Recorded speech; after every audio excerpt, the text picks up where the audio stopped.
अस्सलाम वालेकुम दोस्तों। जो दोस्त जो है इंस्पेक्टर इनलैंड रेवेन्यू की तैयारी कर रहे हैं दोस्तों, तो उनके लिए जानना ज़रूरी है income tax, sale tax, federal excise duty. आ जाओ आ जाओ। तो दोस्तों, टेस्ट में और इंटरव्यू में इस टाइप के क्वेश्चन पूछे जाते हैं। तो चलिए स्टार्ट करते हैं। दोस्तों, इनकम टैक्स बेसिक के बारे में पढ़ते हैं। इनकम टैक्स बेसिक जो है ये इनकम ऑर्डिनेंस 2001 के तहत जो है नाफिज किया गया है। इसमें टैक्स रिटर्न आप फाइल करेंगे एनुअली। और दोस्तों, टैक्सेबल इनकम वो होती है जो 5 हेड्स में आती है, उसे हम टैक्सेबल इनकम बोलते हैं। लाइक सैलरी पर्सन हो गया, बिजनेस पर्सन हो गया, या पार्टनरशिप हो गई। 5 हेड्स होते हैं, किसी भी हेड्स में वो अगर फॉल करेगा तो उसके ऊपर टैक्सेबल इनकम होगी और टैक्स ईयर में फ़ाइल करना चाहिए। टैक्स ईयर जो है फिजिकल ईयर होता है, जो 1 जुलाई से 30 जून तक होता है। और टोटल इनकम ये होती है दोस्तों, अगर कोई सैलरी पर्सन है या कोई बिजनेस पर्सन है, उन 5 हेड में से किसी भी हेड में फॉल करता है तो वो टैक्स ईयर में इनकम देगा, टोटल इनकम कहलाएगी। और इसके हेड ऑफ अकाउंट्स दोस्तों 5 होते हैं और ये सेक्शन 11 डील करता है। Number 1, salary, income from property, income from business, capital gains and income from other sources. देखो, सैलरी का तो आपको पता ही होगा, जो हर मंथ में सैलरी लेते हैं, जैसे सरकारी मुलाजिम हो गए या प्राइवेट मुलाजिम हो गए। इनकम फ्रॉम प्रॉपर्टी, प्रॉपर्टी में से जो इनकम कमाई जाएगी, लाइक रेंट में अगर कोई प्रॉपर्टी देता है और 2 लाख से ज़्यादा कमाता है तो उस पर टैक्स चार्ज किया जाएगा। इनकम फ्रॉम बिजनेस, अगर कोई शख्स जो है एसोसिएशन ऑफ पर्सन है, AOP जिसे पार्टनरशिप भी बोलते हैं, अगर वो 4 लाख से ज़्यादा कमाता है तो उस पर टैक्स चार्ज किया जाएगा।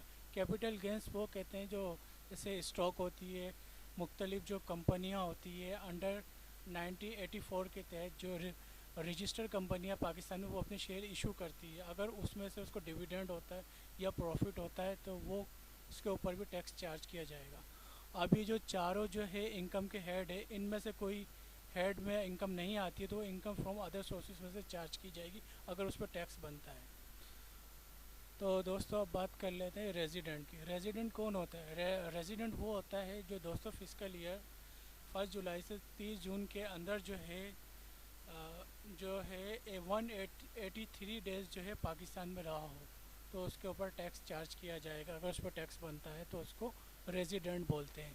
इसके अंदर इंडिविजुअल भी हो सकता है, एसोसिएशन ऑफ पर्सन भी हो सकता है और कंपनी भी हो सकती है। अब आते हैं नॉन रेजिडेंट पे। अब नॉन रेजिडेंट जो होता है वो कौन होता है? जिसके ऊपर जो है टैक्स चार्ज नहीं किया जाएगा, जो 180 डेज पाकिस्तान में नहीं रहा हो। इन डेज को छोड़ के जो डेज बचते हैं इन अ ईयर में, उसमें वो रहा हो तो उसको नॉन रेजिडेंट कहेंगे।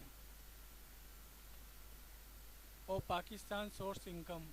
अच्छा दोस्तों, सेक्शन 101 इनकम टैक्स ऑर्डिनेंस 2001 ये जो है कवर करता है इन चीज़ों को। सैलरी रिसीव, ऐसी सैलरी जो रिसीव की गई हो उसके ऊपर टैक्स चार्ज किया जाएगा। सैलरी पेड की हुई हो गवर्नमेंट मुलाजिम को, जो फेडरल गवर्नमेंट है, प्रोविंशियल गवर्नमेंट है, या डिविडेंड मिला हो, अगर शेयर्स में इन्वेस्ट किया हुआ है तो कंपनी जो है डिविडेंड देती है, उस पर भी टैक्स चार्ज किया जाता है। प्रॉफिट मिला हो बिल्डिंग से जो रेंट में दी हो तो उस पर भी टैक्स चार्ज किया जाएगा।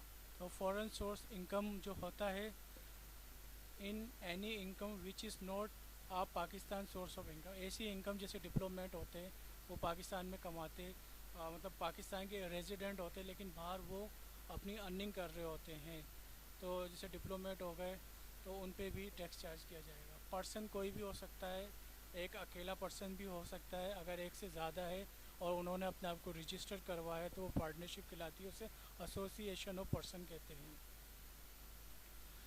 और कंपनी दोस्तों जो 1984 के तहत रजिस्टर्ड हो वो कंपनी कहलाएगी। और मुदारबा कहते हैं ऐसी कंपनी जो इस्लामिक शरिया को फॉलो करती हो, उसे मुदारबा कहते हैं। तो आते हैं दोस्तों association of person. Association person क्या होता है दोस्तों? ये एक फॉर्म होता है, इसे हम पार्टनरशिप भी कह सकते हैं, जो 1932 के तहत रजिस्टर किया गया हो तो उसे पार्टनरशिप कहेंगे। ये दो भी हो सकते हैं और मैक्सिमम 20 भी बंदे हो सकते हैं। तो इन पे भी टैक्स चार्ज किया जाएगा। टैक्स ईयर क्या होता है दोस्तों, टैक्स ईयर की बात कर लेते हैं। पाकिस्तान का टैक्स ईयर जो है दोस्तों, फिजिकल ईयर को देखा जाएगा जुलाई 1 से लेकर 30 जून तक, तो उसको टैक्स ईयर कहा जाता है। और स्पेशल टैक्स ईयर क्या होता है दोस्तों, पाकिस्तान में टैक्स ईयर अभी मैंने आपको बताया है कि 1 जुलाई से 30 जून तक जो मंथ बनते हैं उसको टैक्स ईयर कहते हैं। अब इसके अलावा बाहर मुल्कों में या कुछ मल्टीनेशनल कंपनी होती है वो स्पेशल टैक्स ईयर को फॉलो करती है, उसके लिए अप्रूवल लेनी पड़ती है जो इनलैंड रेवेन्यू का कमिश्नर होता है। तो ये दोस्तों 1 जनवरी से लेकर 30 दिसंबर तक हो सकता है, उसको स्पेशल टैक्स ईयर कहते हैं। तो अब बात कर लेते हैं ट्रांजिशनल टैक्स ईयर। अब ट्रांजिशनल टैक्स ईयर क्या होता है दोस्तों, अगर कोई 1 जुलाई से लेकर 30 जून तक पाकिस्तान में टैक्स पे करता है और वो चाहता है कि मैं जो हूँ स्पेशल टैक्स ईयर में चला जाऊँ, जाहिर सी बात है वो स्पेशल टैक्स ईयर में जाएगा तो उसमें 2 से 4 महीने लग जाएंगे। तो इन दोनों के बीच के गैप को जो है ट्रांजिशनल टैक्स ईयर कहते हैं। अब बात कर लेते हैं दोस्तों, ATL का स्टैंड फॉर होता है एक्टिव टैक्स पेयर, और इसको FBR इशू करता है। ये ऐसे टैक्स पेयर होते हैं लाइक जो ब्लैक लिस्ट में ना हो, जो टाइम पर टैक्स पे करते हो, तो इनको एक्टिव टैक्स पेयर लिस्ट में डालते हैं। ये दोस्तों 1 मार्च से लेकर फरवरी की जो है, फरवरी का जो लास्ट हफ्ता होता है उस तक ये लिस्ट को इशू किया जाता है। तो ये FBR की वेबसाइट पे होता है। 28 फरवरी 2020 इसमें दिया हुआ है, जैसे आप दोस्तों देख सकते हो। अब आते हैं सेल टैक्स बेसिक पे। तो दोस्तों मैं आपको बताऊं, सेल टैक्स बेसिक 1990 के तहत रजिस्टर्ड है पाकिस्तान में, ये एक्ट नाफिज है, तो उसे सेल टैक्स कहा जाता है।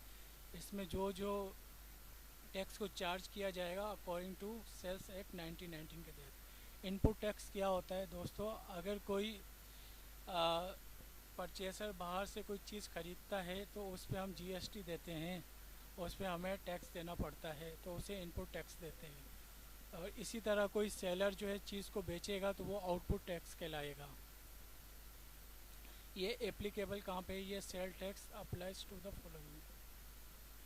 और गुड्स की बात कर लेते हैं। All goods are taxable except those that haven't been excepted under section 13। ऐसी गुड्स जो है सब पे जो है टैक्स लगाया जाएगा सिवाय उनके जो सेक्शन 13 में आती है और स्केड्यूल 6 पे आती है, उस पर टैक्स चार्ज नहीं किया जाएगा। अब ऐसी गुड्स जो है बाहर मुल्क से इंपोर्ट की जाती है दोस्तों, उस पर भी सेल टैक्स चार्ज किया जाता है। अब किन पे जो है टैक्स चार्ज नहीं किया जाएगा, किन पे जो है एग्जेम्प्टेड है, तो वो मैं आपको बता दूं। अंडर सेक्शन 13 में जो गुड्स आती है उस पर टैक्स चार्ज नहीं किया जाएगा, और जो अंडर सेक्शन और स्केड्यूल 6 में आती है उस पर टैक्स चार्ज नहीं किया जाएगा। हम बात कर लेते हैं फेडरल एक्साइज ड्यूटी। दोस्तों फेडरल एक्साइज ड्यूटी वो होती है जो पाकिस्तान में गुड्स ऑन सर्विसेज दी जाए और उस पर टैक्स चार्ज किया जाए, उसे फेडरल एक्साइज ड्यूटी कहते हैं। लाइक सिगरेट हो गई या PTCL हो गई जो अपनी सर्विस दे रही है, या डॉक्टर हो गए, लायर होता है, इन पे भी टैक्स चार्ज किया जाता है। अब इसमें एडजस्टमेंट भी किया जा सकता है। डिस्ट्रीब्यूटर वो होता है दोस्तों जो मैन्युफैक्चर के अंडर काम कर रहा होता है, उसे हम डिस्ट्रीब्यूटर कहते हैं। दोस्तों ड्यू डेट वो होती है अगर सेक्शन 4 के तहत 15 दिन के अंदर जो है टैक्स को पे कर देता है तो ये ड्यू डेट कहलाएगी। अगर इसके बाद में करेगा तो ये आफ्टर ड्यू डेट होगी। ड्यूटीएबल गुड्स वो होती है जो section all excisable goods specified in the first schedule, ऐसी गुड्स जो फर्स्ट स्केड्यूल में आती हो और एग्जेम्प्टेड हो, माफ़ हो या छूट हो अंडर सेक्शन 16 में। ड्यूटीएबल सप्लाई क्या होती है, आ supply of dutiable goods made by a manufacture other than a supply of goods which is exempt under 16 of the act. तो ये दोस्तों अभी हम अपना लेक्चर यहाँ पे एंड करते हैं, फिर आगे से स्टार्ट करेंगे। तो दोस्तों इतना बहुत है आज के लिए। ओके दोस्तों, अगर वीडियो पसंद आए, आपको अच्छी लगी है तो चैनल सब्सक्राइब करें, लाइक करें, शेयर करें। अल्लाह हाफिज़।